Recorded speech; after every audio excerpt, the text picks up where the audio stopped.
प्रियकरासह पळून जाण्यापूर्वी पत्नीने तिच्या बीएमसी कर्मचारी पतीच्या घरी चोरी केल्याचा धक्कादायक प्रकार समोर आलाय आणि कॉल डिटेल्स मधून हा सगळा खुलासा झालेला आहे।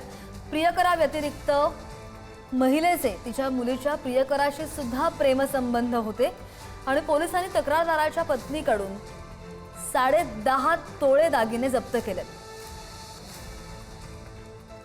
नंतर आम्ही थोडा तपास केला तर असं आढळलं की त्या रुबिलाचं त्याच्या कुठेतरी एका मित्रासोबत प्रेम प्रकरण होतं आणि दोघंही लवकरच लग्न करणार होते। त्यापूर्वी घरात सोन्याची चोरी करून त्यातून जे काही पैसे मिळतील त्या पैशातून आपण नवीन जिंदगी सुरू करू असा त्यांचा एक मानस होता।